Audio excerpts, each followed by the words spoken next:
আজকে আমরা সুন্দরবন আদর্শ বিদ্যানিকেতনের পক্ষ থেকে এবং আমাদের একজন বিশিষ্ট মানুষ যাদবপুর ইউনিভার্সিটির প্রফেসর সাধন কুমার ঘোষ মহাশয়ের উদ্যোগে এবং ওনার তত্ত্বাবধানে আমরা আজকে ওয়েস্ট ম্যানেজমেন্ট অর্থাৎ আমরা যে সমস্ত বর্জ্য পদার্থগুলো বিশেষ করে প্লাস্টিকজাত যে দ্রব্যগুলো যখন যেখানে সেখানে আমরা ফেলে দিই সেটা আস্তে আস্তে আমাদের পরিবেশের অনেক ক্ষতিকারক জায়গায় গিয়ে পৌঁছাচ্ছে।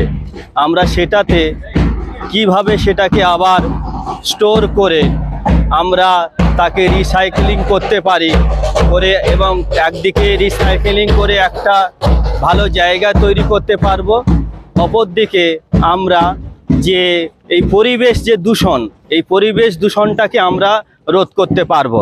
আজকে হয়তো আমরা বুঝতে পারছি না যে হয়তো মনে হচ্ছে যে কি একটা দুটো প্লাস্টিকের কাগজ টাগজ ফেললে কী বা হচ্ছে, কিন্তু এই জমতে জমতে জমতে জমতে একটা সময় দেখা যাবে যে আমাদের যে জীব জগৎ সেই জীব জগতেই প্লাস্টিক হয়তো ধ্বংস করে দেবে। আমরা সবাই জানি যে প্লাস্টিক এমন একটা জিনিস সেটা বছরের পর বছর মাটিতে থাকলেও মাটির সঙ্গে মিশে যায় না। এটা প্রকৃতির পক্ষে সঙ্গে সঙ্গে জীব জগতের পক্ষেও এটা বিশাল ক্ষতিকারক। তাই সেই উদ্যোগ নিয়ে আমরা শুধু বিদ্যালয় কেন, বিদ্যালয়ের পার্শ্ববর্তী সবাইকে এবং আরও বিভিন্ন সমাজের মানুষকে আমরা বোঝাতে চাই যে আমরা যদি একটু সতর্কভাবে আমাদের বাড়িরই যে কাগজপাতিগুলো প্লাস্টিকের কাগজপাতিগুলো রয়েছে সেটা একটা জায়গায় আমরা রাখি, বছরের শেষে দেখা যাবে সেটা থেকে হয়তো একটা সামান্য হলেও একটা মুদ্রা আমরা পাচ্ছি, তার সঙ্গে সঙ্গে আমরা পরিবেশকেও রক্ষা করতে পারছি।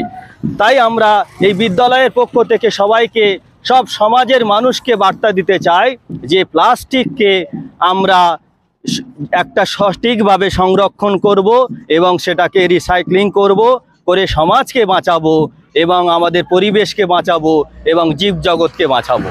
আজকে আমরা সুন্দরবন আদর্শ বিদ্যানিকেতন, এটা বাসন্তীর একটা স্কুল, এখানে প্রায় 1600-র মতো স্টুডেন্ট পড়াশুনো করছে, ছেলে এবং মেয়েরা। এবং এটায় আমরা এই স্কুলে আজকে এসছি। এখানে এই স্কুলে ক্যাচ দেম ইয়াং, আমাদের যে mission catch them young zero West and circular economy in campus, এটা আজকে উদ্বোধন হচ্ছে। এবং আমরা এদের এখানে এই যে র্যালিটা হচ্ছে, এদের স্টুডেন্ট প্রায় 300-র মতো স্টুডেন্ট টিচার্স, তাদের সঙ্গে আমরা এখানে হাঁটছি, অনেকটাই হাঁটা হলো।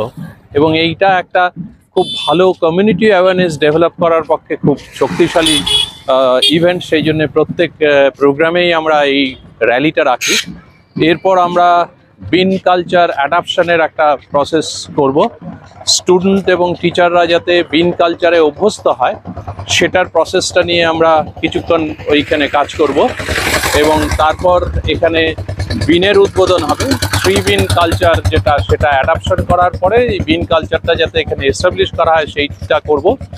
এবং কিছু প্ল্যান্টেশনের ব্যবস্থা করা হয়েছে। আমরা প্রত্যেক প্রোগ্রামেই বলছি যে শাল, সেগুন, মেহগিনি বা ফলের গাছ এইগুলো যেন স্কুল ক্যাম্পাসে প্ল্যান্ট করা হয়, লাগানো হয়।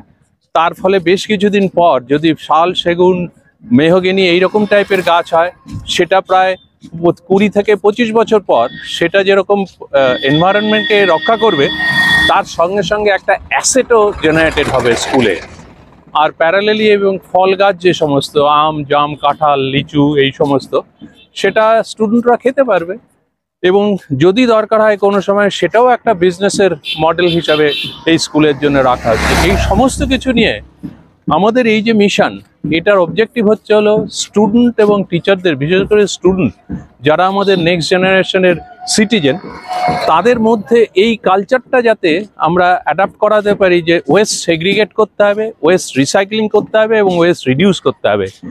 এটা যদি আমরা এদের মধ্যে ইনজেক্ট করে দিতে পারি তাহলে কিন্তু এই কাজটা আমাদের প্রায় 60 থেকে 70 বছরের জন্য এনভায়রনমেন্টাল সাস্টেনেবিলিটির জন্য একটা বড় কাজ হিসেবে প্রতিষ্ঠিত হবে।